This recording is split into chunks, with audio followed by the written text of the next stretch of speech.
El Compendio del Catecismo, con el Padre Antonio López.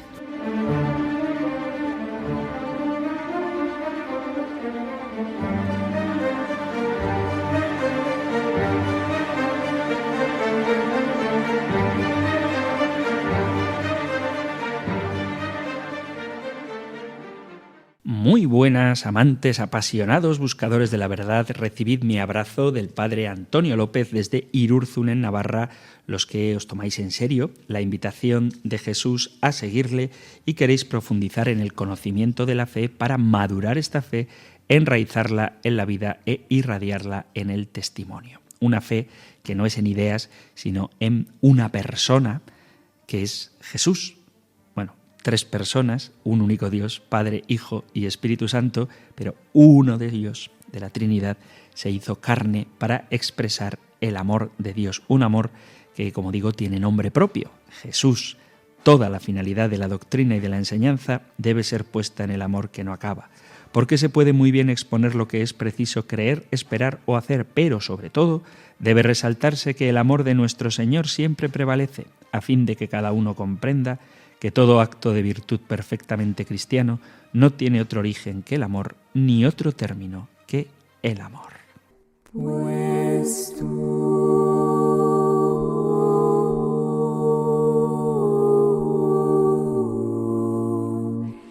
eres santo,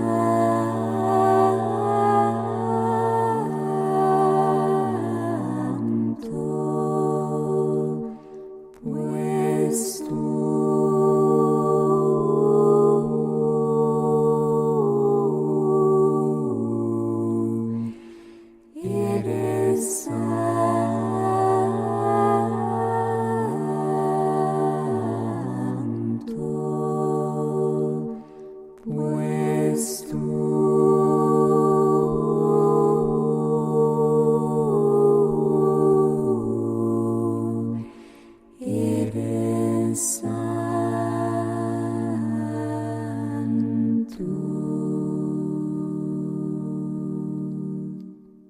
Oh Jesús, dulce memoria, del corazón alegría, más que la miel y panales tu amor dulzura destila.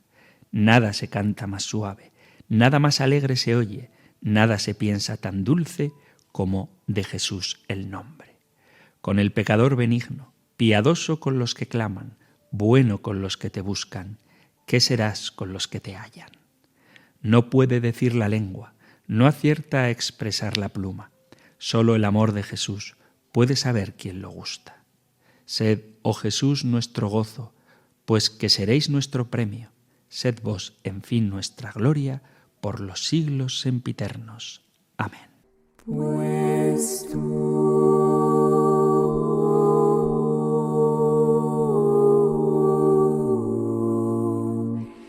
eres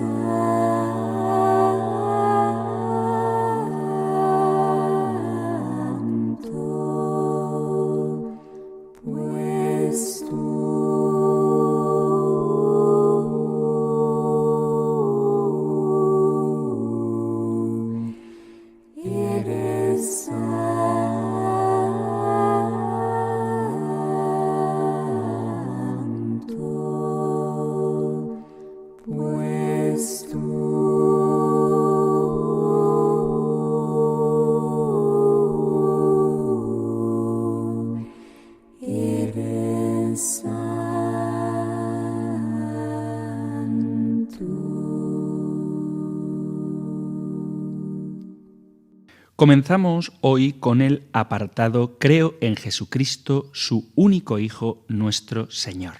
La pregunta 81 del Compendio del Catecismo nos va a introducir en el significado del nombre de Jesús, pero para que esto tenga todavía más sentido, me gustaría remitiros a la pregunta 38 del Compendio del Catecismo, donde el compendio plantea con qué nombre se revela Dios y hablábamos de la importancia del nombre. Responde: Dios se revela a Moisés como el Dios vivo. Yo soy el Dios de tus padres, el Dios de Abraham, el Dios de Isaac, el Dios de Jacob. Al mismo Moisés, Dios le revela su nombre misterioso. Yo soy el que soy. El nombre inefable de Dios, ya en los tiempos del Antiguo Testamento, fue sustituido por la palabra Señor. De este modo, en el Nuevo Testamento, Jesús, llamado el Señor, aparece como verdadero Dios. Con el nombre Yahvé, no solamente Dios está revelando un apelativo con el que podemos dirigirnos a Él, sino que nos está diciendo cuál es su esencia, que es precisamente el ser, el único que es verdaderamente, y todo lo demás que existe es en Dios, de quien reciben el ser. Esta es la pregunta que os decía, la pregunta 38 del compendio del Catecismo, y hoy vamos a centrar nuestra atención en el nombre de Jesús. Pregunta 81 del compendio. El nombre de Jesús, dado por el ángel en el momento de la anunciación, significa Dios salva. Expresa a la vez su identidad y su misión, porque Él salvará al pueblo de sus pecados. Pedro afirma que bajo el cielo no se nos ha dado otro nombre que pueda salvarnos. Y muy vinculada con esta pregunta, y vamos a tratarlas unidas, es la pregunta 82. ¿Por qué Jesús es llamado Cristo? Cristo en griego y Mesías en hebreo significan ungido. Jesús es el Cristo porque ha sido consagrado por Dios, ungido por el Espíritu Santo para la misión redentora. Él es el Mesías esperado por Israel y enviado al mundo por el Padre. Jesús ha aceptado el título de Mesías, precisando, sin embargo, su sentido: bajado del cielo, crucificado y después resucitado. Él es el siervo sufriente que da su vida en rescate por muchos. Del nombre de Cristo nos viene el nombre de cristianos. Los nombres en la Biblia tienen mucha importancia y tienen una gran variedad de funciones. Un nombre bíblico podría registrar algunos aspectos del nacimiento de la persona. Por ejemplo, Moisés recibió su nombre porque su madre lo sacó del agua. Su nombre literalmente significa extraer. Los nombres bíblicos a veces expresaban la reacción de los padres antes del nacimiento de su hijo. Un ejemplo de esto lo encontráis en el capítulo 21 del Génesis, cuando nace Isaac, cuyo significado del nombre es risa. Los nombres bíblicos también fueron usados para transmitir el mensaje de Dios. El profeta Isaías llamó a su primer hijo Shear Jashub, que significa un remanente volverá. Nombres bíblicos también fueron establecidos para establecer la relación con Dios. Todos los hombres que terminan en ya, y hay muchos de ellos, por ejemplo, Isaías, Jeremías, casi todos los profetas, tienen que ver con el Señor o con Dios, lo mismo que los nombres que terminan en Él. Ya por Yahvé y Él por Elohim, Daniel, Ezequiel, Joel o Joel. En otros pasajes vemos cómo se entrega un nuevo nombre a las personas, como para establecer su autoridad o para indicar un nuevo comienzo o una nueva dirección en una persona. Por ejemplo, el faraón le cambió el nombre a José cuando José entró en su servicio. Lo podéis leer en el capítulo 41, versículo 45 del Génesis. Mientras que en el cautiverio babilónico, Ananías, Azarías y Misael se vieron obligados a cambiar su nombre por Sidrac, Midras y Abdenago. Cambios de nombre que indican una nueva dirección de vida, cosa que le ocurre, por ejemplo, también a Abraham, que pasará a llamarse Abraham, Cefas, que pasará a llamarse Pedro, o Saúl, o Saulo, que pasará a llamarse Pablo. La esposa de Abraham, que era una mujer estéril, recibió un cambio de nombre. De llamarse Sarai, que significa precisamente estéril, pasó a llamarse Sara, que significa princesa. Y ella se convertiría en la princesa o la reina de la raza israelita. Así que su nombre tuvo que ser cambiado de estéril a princesa. El nuevo nombre de Sarai fue dado para expresar lo que Dios iba a lograr a través de ella, convirtiéndola en la reina madre de la simiente de Abraham. Lo mismo sucede con el nombre de Jacob. Su nombre era suplantador o engañador, y eso es lo que hizo hasta que Dios vino y le dio un nuevo nombre. Ese nombre significaba lo que Dios iba a hacer con él. Su nuevo nombre sería Israel, que significa príncipe de Dios. A lo largo de la Biblia se puede ver muchos ejemplos donde se muestra el carácter de una persona en su nombre. Los nombres fueron utilizados a menudo para expresar la naturaleza y el papel de una persona. Se utilizaron para indicar el propósito de una persona en el mundo. El mejor ejemplo de este caso es el nombramiento de Jesús. En esto Dios fue muy específico, Dios Padre, en el nombre dado al Hijo de Dios. Dice el Evangelio de San Mateo, capítulo 1, versículo 20, y sucediendo esto, he aquí que el ángel del Señor se le apareció en sueños y le dijo: José, hijo de David, no temas recibir a María tu mujer, porque lo que en ella es engendrado es del Espíritu Santo, y dará a luz un hijo, y le pondrás por nombre Jesús, porque él salvará a su pueblo de sus pecados. El nombre de Jesús se usa en la salvación a lo largo del Nuevo Testamento, porque la salvación está en su nombre. Saber quién es Jesús es de vital importancia para todo. Es Dios con nosotros salvando. Él es el misterio de Dios revelado. En la revelación de Jesucristo también está el misterio de su Iglesia y toda la revelación de Dios que se desarrollará posteriormente. Toda la revelación de Dios está encerrada, encapsulada, centrada en la persona de Cristo, porque en Él Dios ha sido revelado plenamente a la humanidad.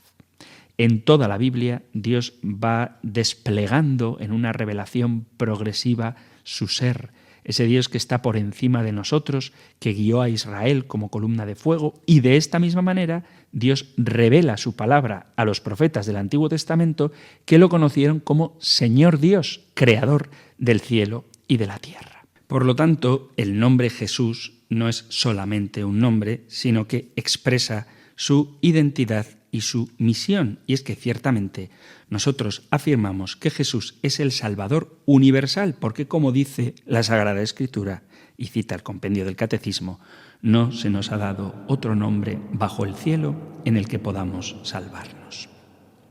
En un mundo globalizado, caracterizado en lo religioso por un pluralismo de hecho, hay muchos que todavía hoy se preguntan si la Iglesia debería seguir manteniendo este mismo discurso de San Pedro, en el capítulo 4 de los Hechos de los Apóstoles, que no hay salvación en ningún otro, pues bajo el cielo no se nos ha dado otro nombre en el que podamos ser salvados. En esta dictadura del relativismo se ha dañado no solo la conciencia religiosa de muchos cristianos que consideran arrogante y excluyente presentar a Jesucristo como el único Salvador. A muchos les parece que sería más acorde con la mentalidad contemporánea reconocer que la salvación se encuentra también fuera de la mediación de Cristo y de la Iglesia, y reconocer por esto mismo que tiene múltiples caminos ordinarios que conducen a ella. Debilitados en la identidad cristiana, hay quienes cuestionan la necesidad del anuncio evangélico, confunden el diálogo interreligioso con el diálogo ecuménico entre la Iglesia Católica y otras iglesias y comunidades eclesiales, o ignoran cómo deban armonizarse ambos diálogos con la irrenunciable tarea misionera de la Iglesia. La proclamación de Jesucristo como Señor de todos, tal y como Pedro sostuvo en casa del centurión romano Cornelio, no es arrogancia que desprecia a las demás religiones, sino reconocimiento gozoso, porque Cristo se nos ha manifestado sin ningún mérito de nuestra parte. En Jesús de Nazaret no vemos al hombre buscador de Dios, sino a Dios hecho hombre que ha venido a la búsqueda de cada ser humano. El cristianismo no se presenta en medio del mundo como una expresión más del esfuerzo del ser humano por llegar hasta Dios, sino como el portador, el heraldo del anuncio gozoso que proclama que ha sido Dios quien ha venido al encuentro del hombre. Cuando los cristianos afirmamos que Jesucristo es el único mediador entre todos los hombres, no negamos la salvación que Dios otorgará por su misericordia a los no cristianos. Señalamos más bien las fuentes de la salvación de las que habló Isaías, que están en Cristo, en quien se hallan unidos Dios y el hombre. Juan Pablo II afirma que esta mediación única y universal de la salvación en Cristo, lejos de ser un obstáculo en el camino hacia Dios, es la vía establecida por Dios mismo, y de ello Cristo tiene plena conciencia. Lo reivindicó con fuerza profética contra quienes creían que la misión cristiana había llegado a su fin y sostenían que era la hora de callar el anuncio de Cristo por una acción filantrópica y humanitaria. Esta última siempre acompañará el anuncio, pero no lo sustituye. Más aún, se sigue de él, da testimonio de su verdad y hace posible su realización. Juan Pablo II recordaba que la misión universal de la Iglesia nace de la fe en Jesucristo como mediador universal y hacía notar cómo la universalidad de la salvación en Cristo es afirmada por todo el Nuevo Testamento, afirmación que se recapitula en las palabras de San Pablo a Timoteo, porque hay un solo Dios y un solo mediador entre Dios y los hombres, Cristo Jesús, hombre también, que se entregó a sí mismo como rescate por todos. Lo volvió a recordar el Papa Francisco, apuntando a las consecuencias para la evangelización de la negación de esta mediación universal en Cristo de la salvación. Jesús significa Dios salva. Si se silencia o relativiza el acontecimiento de Jesús, se torna sin significado para la vida del ser humano y por lo mismo deja sin objetivo real la misión de la Iglesia. No se puede perseverar en una evangelización fervorosa si uno no sigue convencido por experiencia propia de que no es lo mismo haber conocido a Jesús que no conocerlo. No es lo mismo caminar con Él que caminar a tientas. No es lo mismo poder escucharlo que ignorar su palabra. No es lo mismo poder contemplarlo, adorarlo, descansar en Él que no poder hacerlo. No es lo mismo tratar de construir el mundo con su evangelio que hacerlo solo con la propia razón. Sabemos bien que la vida con Él se vuelve mucho más plena y que con Él es más fácil encontrarle un sentido a todo. Por eso evangelizamos. Jesús es el primero y el último.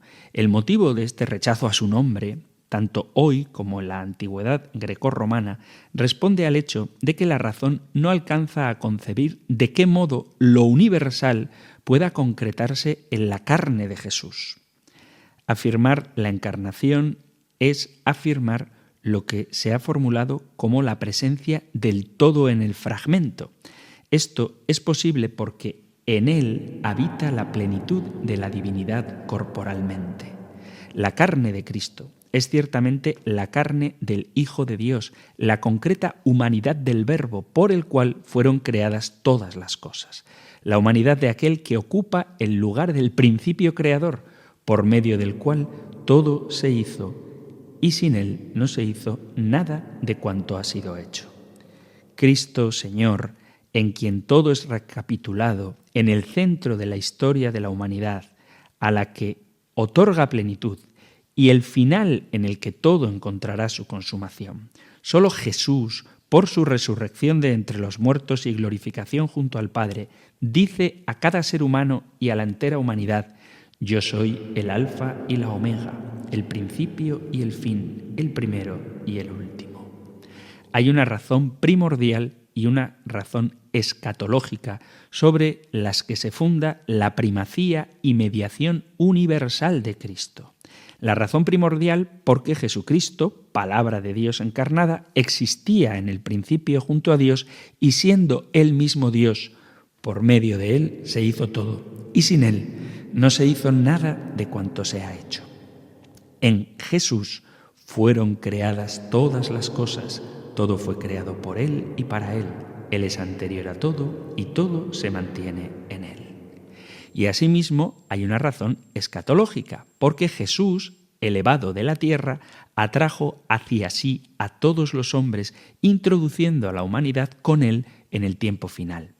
La restauración final de la humanidad pecadora, que fue prometida por los profetas y esperada por el resto de Israel, ya ha comenzado. El final de la historia ha llegado a nosotros y la renovación del mundo está ya decidida de manera irrevocable e incluso de alguna manera real está ya por anticipado en este mundo. Es así porque Jesús, Verbo de Dios hecho hombre, ha padecido por nosotros y ha resucitado de entre los muertos.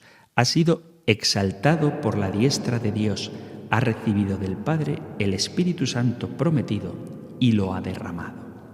Con toda verdad, la Iglesia anuncia que la humanidad de Jesús ha manifestado la gracia de Dios que trae la salvación a todos los hombres, otorgando plenitud a los tiempos. Solo Él está en el centro del designio universal salvador de Dios, de tal modo que conocer la salvación es conocer al Salvador, es decir, a Jesús, porque Él es el portador del Espíritu por ser el Hijo y el Verbo de Dios.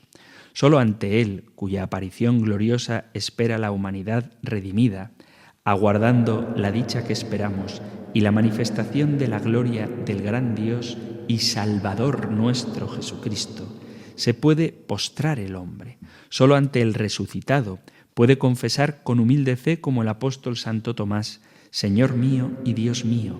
Reconociendo al resucitado como Señor y Dios, los labios del cristiano pronuncian la oración que el hombre solo puede dirigir a Dios para decir: Él es mi Dios y Salvador, confiaré y no temeré, como dice el capítulo 12 de Isaías. La fe mueve al creyente a descubrir en Jesús la razón de su mediación universal, de su salvación, liberando la mente y el corazón de cuantos el Padre atrae a Jesús para reconocer en Él la presencia de Dios en nuestra carne, para descubrir en la humanidad del Salvador la imagen visible del Dios invisible. La palabra que todo lo había creado se hizo carne, de modo que siendo hombre perfecto, salvara a todos y recapitulara todas las cosas, pues en él Dios ha destruido la dispersión provocada por Adán, que con su desobediencia quebró la unidad primordial de la humanidad. San Agustín dice ante obra tan grande: esto lo supo hacer el artífice, nadie desespere, es ciertamente una gran obra, pero pensad quién es el artífice. El que hizo, restauró, el que formó, reformó. En verdad, Jesús recapitula la historia humana y consuma en sí mismo la obra creadora que el Padre realizó por medio de él. Por eso, con el Vaticano II podemos decir que el Señor es el fin de la historia humana, el punto donde convergen los deseos de la historia y de la civilización, centro del género humano, gozo de todos los corazones y plenitud de sus aspiraciones. Es Jesús el mediador universal que ha manifestado la plenitud de la salvación. Por eso es tan importante el nombre de Jesús: Dios salva. Si nos ponemos frente a algunas de las cuestiones actualmente planteadas por la teología del pluralismo religioso, podemos ver que la Iglesia ha mantenido de forma ininterrumpida desde sus orígenes apostólicos el carácter universal de la mediación única de Jesús, observando, contra el parecer de quienes lo niegan, que la verdad sobre la persona de Cristo, constituido por Dios juez de vivos y muertos, es inseparable de la verdad sobre su misión redentora, de modo que todos los que creen en Él reciben por su nombre el perdón de los pecados. Nos hacemos eco de la declaración Dominus Iesus, cuya finalidad fue la de referir a la fe confesada por la Iglesia las opiniones y enseñanzas de algunos autores que no dejaban de relativizar la mediación salvífica universal de Jesucristo. Sin repetir ahora esas ideas, hay que hacer hincapié en la afirmación fundamental de Dominus Iesus. Debe ser, por lo tanto, firmemente creída como verdad de fe católica que la voluntad salvífica universal de Dios uno y trino es ofrecida y cumplida una vez para siempre en el misterio de la encarnación, muerte y resurrección del Hijo de Dios. En cuanto Hijo unigénito de Dios hecho hombre, Jesucristo es la palabra perfecta y definitiva del Padre. Con la venida del Hijo y el don del Espíritu, la revelación ya se ha cumplido plenamente, si bien la comprensión de la revelación por la Iglesia se desarrolla progresivamente a lo largo de los siglos. No faltan en nuestros días quienes consideran que la revelación de Jesús es incompleta o imperfecta por expresarse en lenguaje humano siempre limitado, por lo cual proponen comprenderla de forma complementaria a la que se podría encontrar en otras religiones. Se piensa que ninguna religión, y tampoco el cristianismo, podría expresar de modo completo el misterio de Dios. Esta opinión, sin embargo, es contraria a la fe de la Iglesia, que confiesa que Jesús, en cuanto verbo del Padre, es el camino, la verdad y la vida. Es Cristo quien revela la plenitud del misterio de Dios y lo ha dado a conocer. Es necesario, por tanto, tener presente la enseñanza de la Iglesia. La verdad sobre Dios no queda abolida o reducida porque esté dicha con un lenguaje humano. Más bien al contrario, sigue siendo única, plena y completa, porque quien habla y actúa es el Hijo de Dios encarnado, es decir, Jesús. Él es la revelación plena y definitiva de Dios. Fijaos que hay una gradación en las afirmaciones de Dominus Iesus que es necesario tener en cuenta, y es que Jesús de Nazaret, muerto y resucitado, es el Verbo de Dios encarnado que revela de forma definitiva el misterio de Dios y que el designio divino de salvación es universal. Por lo tanto, Jesús es Salvador universal.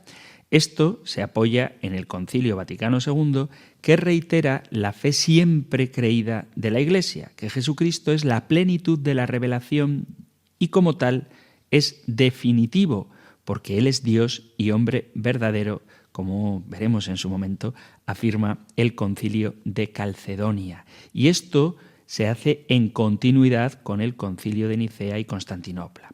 Por lo tanto, hay dos afirmaciones conexas. Por un lado, que en Jesucristo Dios Padre lleva a cumplimiento la historia de la salvación y por su muerte y resurrección el Espíritu Santo, que procede del Padre y es otorgado por medio de Jesucristo, enseña a los apóstoles y por medio de ellos a toda la Iglesia la verdad completa. Y además, en consecuencia, el carácter universal del designio de Dios, que orienta toda la historia de la salvación a la unicidad del sacrificio redentor de Cristo como sumo y eterno sacerdote. Esta idea es repetida por la autoridad de la Iglesia a propósito de aquellas formas de teología de las religiones no cristianas que atribuyen a estas religiones valor salvífico y que algunos teólogos de otras confesiones cristianas han llegado a considerar como caminos incluso ordinarios de salvación queridos por Dios. Por eso, con relación a esto, hay que remitirse de nuevo a lo que dice la Instrucción Pastoral, Teología y Secularización en España. Este documento recuerda la doctrina de la Iglesia que afirma la mediación universal de Jesucristo como único Redentor, como único Salvador de toda la humanidad, sin que sea posible separar la acción reveladora y salvífica del Verbo del Padre del hombre Jesús de Nazaret. La Iglesia ha afirmado siempre la unidad del designio creador y salvífico de Dios, siguiendo las enseñanzas de los concilios antiguos, del Concilio de Trento sobre la justificación, de las enseñanzas del Concilio Vaticano I, del Concilio Vaticano II y del magisterio de todos los papas. Las declaraciones magisteriales de los papas contemporáneos reiteran la fe de la Iglesia y proclaman el carácter universal de la salvación acontecida en Jesús, remitiendo a la tradición.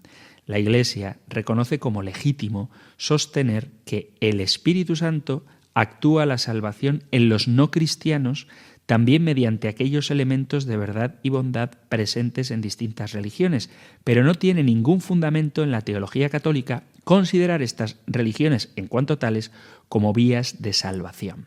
El concilio declara que es obligación de la Iglesia anunciar sin cesar a Jesús, que es camino, verdad y vida, en quien los hombres encuentran la plenitud de la vida religiosa, en quien Dios reconcilió consigo todas las cosas. Por eso afirmamos que Jesús es Salvador. no solamente de los que creemos en Él, sino de toda la humanidad.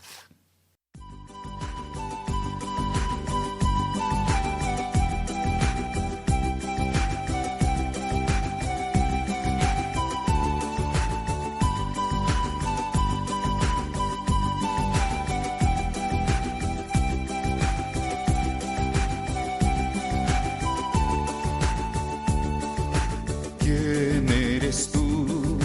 ¿Quién eres tú? Quiero saber, Jesús, ¿quién eres tú? Eres un Dios, eres un hombre. Quiero saber, Jesús, ¿quién eres tú? Eres el Verbo y un niño que no habla, vives oculto y eres tú la luz. Eres eterno y naces de una madre, eres la vida y mueres en la cruz.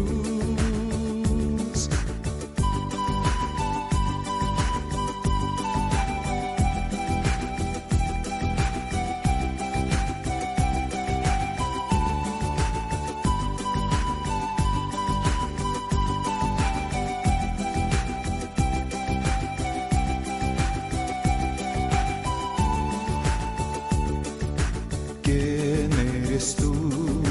¿Quién eres tú? Quiero saber, Jesús, ¿quién eres tú? Eres un Dios, eres un hombre. Quiero saber, Jesús, ¿quién eres tú? Eres el cielo y vienes a la tierra. Eres la fuerza y te vistes de humildad. Tú que eres grande y has hecho cuanto existe, vienes buscando mi ayuda y mi amistad.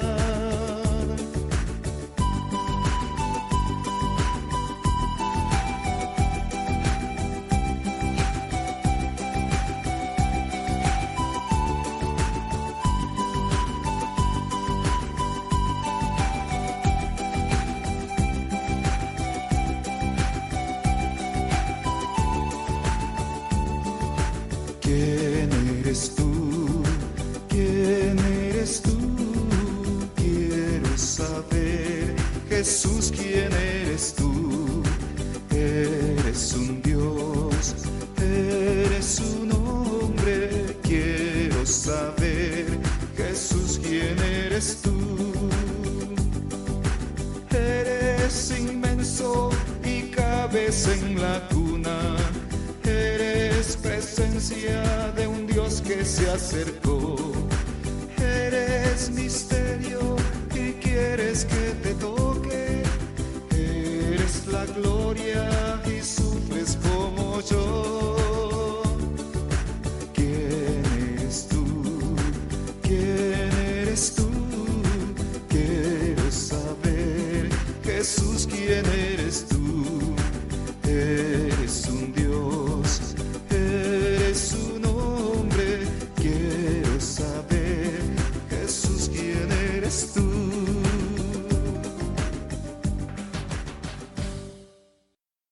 Estás en Radio María escuchando el Compendio del Catecismo, nuestro espacio para apasionados buscadores de la verdad que puedes escuchar, puedes sintonizar cada día aquí en la emisora de la Virgen de lunes a viernes de 4 a 5 de la tarde, una hora antes si nos escuchas desde las Islas Canarias. Estamos hoy con la pregunta 81, ¿qué significa el nombre de Jesús? Quería vincularla a la pregunta 82, porque Jesús es llamado Cristo, pero de hecho estamos muy centrados en el significado de Jesús como Dios salva, y tal y como cita San Pedro en los Hechos de los Apóstoles, no se nos ha dado otro nombre bajo el que podamos ser salvos, y estoy incidiendo en cómo Dios cumple su designio único y universal de salvación en Jesús. Por lo tanto, el nombre Jesús no es simplemente un apelativo, sino que indica la identidad y la misión de nuestro Señor. A la luz de la revelación no es posible negar el carácter único del designio divino de la salvación que se realiza en la historia particular y concreta del pueblo elegido y alcanza su plenitud en la historia de Jesús para dar cabida y legitimidad teológica a otras religiones. No se puede aceptar como doctrina de la Iglesia el pluralismo asimétrico que tan solo diferenciaría a unas religiones de otras por la capacidad de respuesta del hombre al ofrecimiento universal e igualitario que Dios hace a cada uno de su amor sin acepción de personas. Cuando se habla de la divinidad de Jesús como la plena realización humana de Cristo, en aquella plenitud que haría de él la expresión más acabada del receptor de la presencia de Dios, se desfigura la fe de la Iglesia. Si se habla de la actitud de Jesús ante Dios como la máxima recepción posible en los límites de la concreción histórica, no se ve de qué modo pueda evitarse reducir tan solo al lenguaje la enseñanza de la Iglesia sobre la divinidad de Jesús. Afirmar que Jesucristo es Dios es tomar en serio y con todo rigor la encarnación del Verbo que somete a la caducidad del tiempo la humanidad asumida por aquel que desde el principio es una sola cosa con el Padre, porque participa de su divinidad y por lo mismo es consustancial a él. Así pues, se hizo hombre el que era Dios y la palabra en persona, el que conserva toda cosa creada y da a todos la incolumidad por su condición de Dios. La encarnación representa la entrada en el tiempo de aquel que es eterno y la fe en la carne del Verbo de Dios es inseparable de la fe recta en el misterio de la Santísima Trinidad, por lo cual la doctrina de la fe afirma esta Santa Trinidad, que según la común esencia es indivisa y según sus propiedades personales diferente, dio al género humano la doctrina saludable, primero por Moisés y los santos profetas y por otros siervos suyos, según la ordenadísima disposición de los tiempos. La reducción a la que una cierta teología de las religiones se ve abocada parece ser la consecuencia inevitable de la disolución de la historia concreta de la salvación en la historia de la recepción de la revelación de Dios por la humanidad en su conjunto. La historia de la revelación se convertiría así en la historia de la acogida por el hombre de una presencia de Dios que se supone universal y siempre dada al hombre de todos los tiempos y culturas y que cristalizaría de un modo diferente en distintas religiones. De ese modo, parece diluirse la historia particular de la salvación acaecida en la concreta historia del pueblo elegido y en la concreta historia de Jesús. Y esto quedaría, disuelto en una historia general de la revelación. Paradójicamente, se disuelve la honda verdad de la fe en la encarnación. Se hace, pues, necesario recordar que es contrario a la fe católica no solamente afirmar una separación entre el Verbo y Jesús o entre la acción salvífica del Verbo y la de Jesús, sino también sostener la tesis de una acción salvífica del Verbo como tal en su divinidad, independientemente de la humanidad del Verbo encarnado. Esta verdad católica reitera la doctrina sobre la unicidad de la economía salvífica querida por Dios uno y trino, cuya fuente y centro es el misterio de la encarnación del Verbo, mediador de la gracia divina en el plan de la creación y de la salvación, recapitulador de todas las cosas, al cual Dios hizo para nosotros sabiduría, justicia, santificación y redención.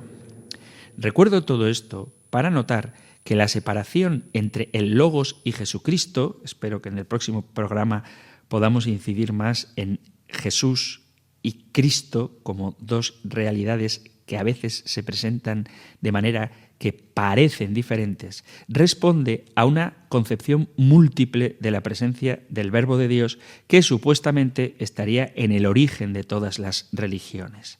Afirmando esta presencia múltiple del Verbo, se quiere garantizar la legitimidad de las diversas religiones como caminos de revelación y salvación. Se habla así de la presencia del uno en lo múltiple, apelando a un tipo de fenomenología de las religiones que pretende ser teológicamente neutral al constatar los paralelismos estructurales que se dan en las distintas religiones. Se afirma que se trata de una visión de las religiones no teológica propiamente dicha, pero no se renuncia a evaluarlas a partir de una consideración de partida de las mismas como cauces de revelación. Mantener, sin embargo, esta aproximación a las religiones no siempre ofrece resultados satisfactorios, ya que se corre el riesgo de abandonar lo que de válido tiene el método comparativo en el examen fenomenológico de las manifestaciones religiosas.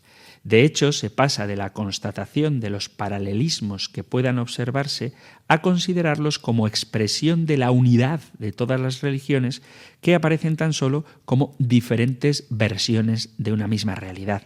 Se rebasa así el límite de una descripción de las manifestaciones religiosas y, partiendo de la constatación de un pluralismo religioso de hecho, se postula un pluralismo de derecho. Sentada la afirmación fundamental, de ella se deduce que las religiones son todas complementarias porque cada una, considerada en sí misma, sería imperfecta. De este modo, al separar al Verbo de Dios de la humanidad que asumió en la encarnación para dar cabida a otras mediaciones humanas a través de las cuales actuaría el Verbo, quedaría afectada la indisoluble unidad de las naturalezas divina y humana en la persona divina del Verbo y, por tanto, la comprensión cristiana del carácter absoluto de la revelación de Dios en Cristo y, por esto mismo, su misión salvífica universal. Al mismo tiempo, sucede la relativización de la Iglesia y su misión universal evaluada a partir de esta teoría relativista de las religiones, según la cual la verdad acerca de Dios no podría ser acogida y manifestada en su totalidad y plenitud por ninguna religión histórica y, por lo tanto, tampoco por el cristianismo. Disminuir el verdadero significado de la encarnación es ignorar que el Verbo, la palabra de Dios, es el autor del mundo creado y que, en consecuencia, la encarnación se da sobre este presupuesto de fe apostólica. Cualquier intento de reducir el alcance ontológico de la encarnación devuelve la teología cristiana al gnosticismo de los siglos II y III, evitando cuanto afirma la fe sobre aquel que vino a los suyos en la plenitud de los tiempos, porque la creación y el gobierno del orden creado era obra suya como Verbo, como palabra, como logos de Dios. Si apareció en los últimos tiempos viniendo a su propia casa y se hizo carne, preexistía antes del tiempo. Si hecho carne pendió del leño, nos rescató de la maldición de la ley, haciéndose por nosotros maldición, pues quiso Dios poner en paz todas las cosas por la sangre de su cruz, y por su medio realizó nuestra redención y nos otorgó el perdón de los pecados. Jesús se hizo carne para redimirnos y Dios lo resucitó y lo colocó por encima de todo poder, fuerza y dominación y por encima de todo nombre conocido, no solo en este mundo, sino en el futuro. Y todo lo puso bajo sus pies y lo dio a la Iglesia como cabeza sobre todo, ella que es su cuerpo, plenitud del que lo acaba todo en todos. Así, aquel por quien todo fue hecho, recapituló en sí todas las cosas del cielo y de la tierra. Nosotros afirmamos la salvación universal de Cristo, de Jesús, porque Jesús es Dios salvando. Y de aquí que tengamos que tener mucho cuidado con ciertas imágenes de Jesús que pretenden hacer de él un paradigma de hombre espiritual en cualquier religión, como si sus enseñanzas y su persona fueran adaptables a cualquier otro tipo de doctrina. Dios ha querido salvar al mundo a través de Jesús, su Verbo encarnado, preexistente antes de todos los siglos y antes de la creación. Por eso es preexistente, no creado, sino engendrado, que vive junto al Padre desde siempre y para siempre. Por eso, solo en Él es que Dios nos salva. Por eso, solo en Jesús tenemos el nombre en el que podemos encontrar la salvación. Esto es muy importante porque de la universalidad salvadora de Cristo y su único sacrificio como artífice de salvación, viene también la misión de la Iglesia. Porque la misión de la Iglesia es precisamente proclamar la mediación universal de la salvación de Jesús. Si la Iglesia renunciara a su misión de proclamar la mediación universal de la salvación de Jesús, renunciaría al anuncio que constituye su propia razón de ser como cuerpo místico de aquel que es principio, el primogénito de entre los muertos, y así es el primero en todo. Si renunciara a la misión que le encomendó el resucitado, dejaría de estar unida a aquel que es su cabeza y dejaría de ser la comunidad enviada al mundo para anunciar la buena nueva de la salvación. Dejaría de ser portadora y heraldo de la alegre noticia de que Dios ha resucitado a Jesús y lo ha exaltado como Señor y Mesías, sin que pueda la historia de la humanidad quedar a su margen. Dejaría de llamar a la conversión al Evangelio para recibir el bautismo y el perdón de los pecados. Dejaría de colocar al ser humano ante la opción final de la vida eterna, porque Dios ha resucitado a Jesús y con el poder y el reino le ha entregado el juicio. Dice Benedicto XVI que se ha perdido la referencia al juicio, idea fundamental para poder tener esperanza en la justicia de Dios al mismo tiempo que esperanzada confianza en su misericordia. En la época moderna, la idea de juicio final se ha desviado y se ha cambiado por la idea de la justicia y el progreso. Sin embargo, el triunfo de Cristo sobre la muerte es la revelación patente del poder de Dios para cambiar el mundo, lo que solo puede acontecer por su victoria sobre la muerte. Es decir, si en verdad Jesús ha vencido el pecado y con su victoria ha dado muerte en la cruz a la muerte eterna, la esperanza en Dios se afianza en la resurrección de Jesús y en su retorno para el juicio, quitándole a la injusticia y al pecado su dominio sobre la historia y la última palabra sobre su desenlace.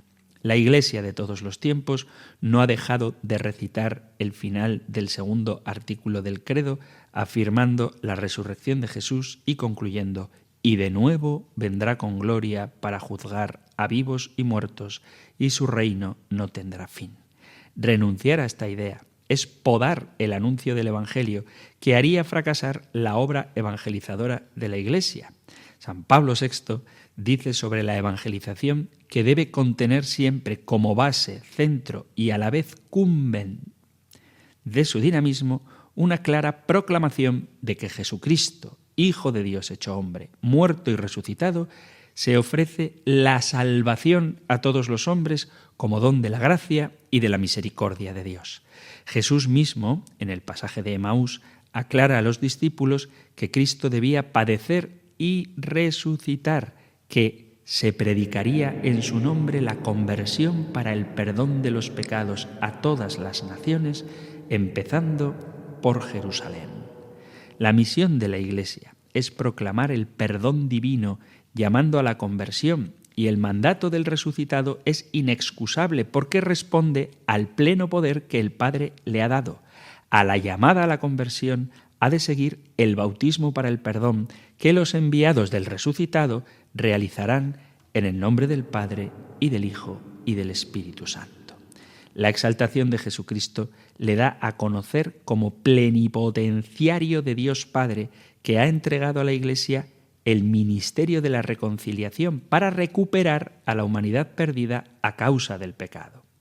El Concilio Vaticano II declara que Jesús, al resucitar de entre los muertos, envió su espíritu de vida a sus discípulos y por medio de él constituyó a su cuerpo, la Iglesia, como sacramento universal de salvación.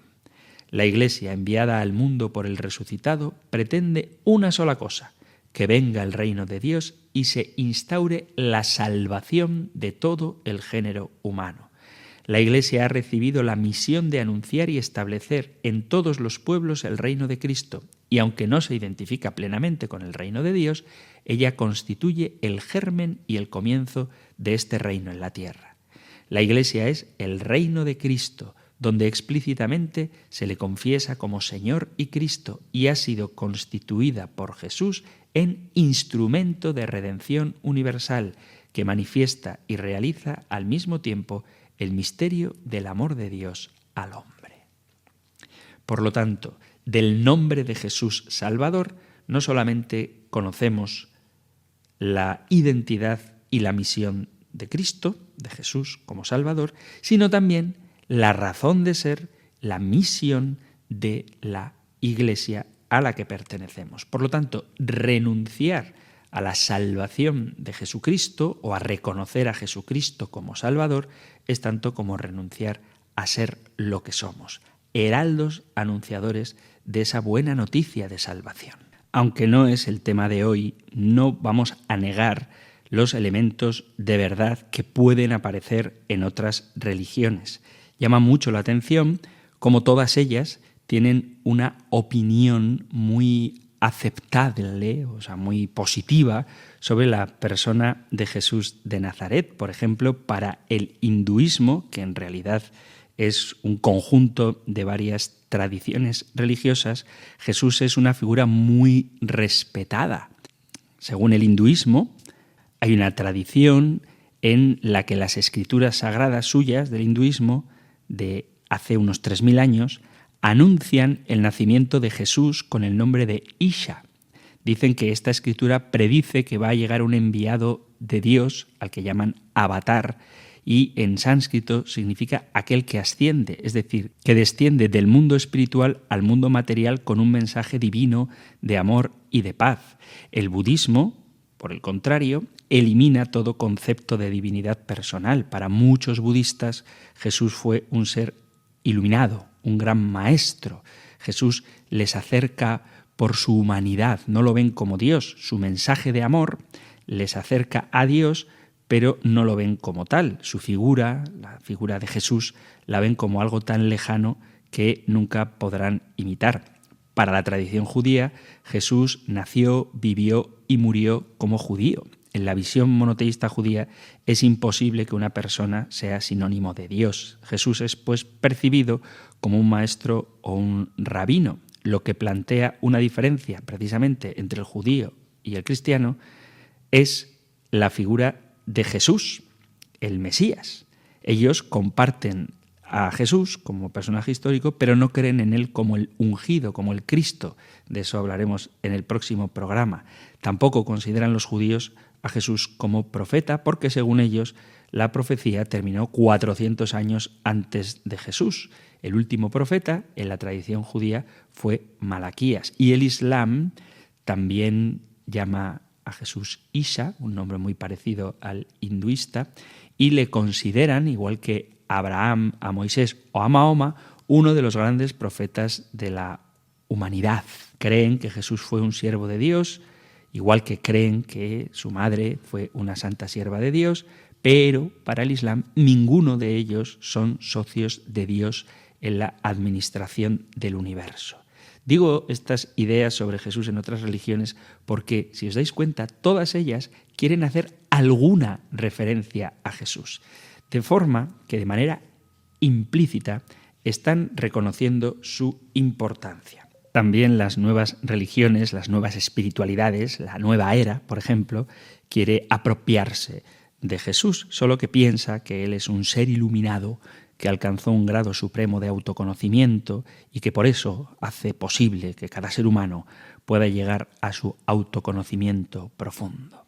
Pero de todas las religiones, y por más que quieran empeñarse en apropiarse de algún modo de Jesús, la única que ha fundado Jesús, que es su cuerpo, es la Iglesia Católica, que tiene como misión anunciar a Jesús como Salvador universal. Lo dejamos aquí. Pensé que iba a tratar unidos el nombre de Jesús y por qué se le llama Cristo, pero nos hemos entretenido. Me parece que era importante hablar de Jesús como Salvador universal. Continuaremos en el próximo programa viendo a Jesús como Jesús el ungido, es decir, Jesús Cristo. Si queréis hacer alguna pregunta, matización, apunte, sugerencia, comentario, discrepancia, tenéis a vuestra disposición el correo electrónico compendio@radiomaria.es, compendio@radiomaria.es, o el número de teléfono para WhatsApp 668 594 383, 668 594 383, donde podéis dejar cualquier comentario que deseéis. Terminamos ahora con la bendición del Señor. El Señor te bendiga y te guarde, el Señor ilumine su rostro sobre ti y te conceda su favor, el Señor te muestre su rostro y te conceda la paz. Pidiendo a Dios Padre la plenitud del Espíritu Santo y de la mano de María, Madre del Hijo, os emplazo hasta un nuevo programa del Compendio del Catecismo. Muchísimas gracias, un fuerte abrazo y que Dios os bendiga.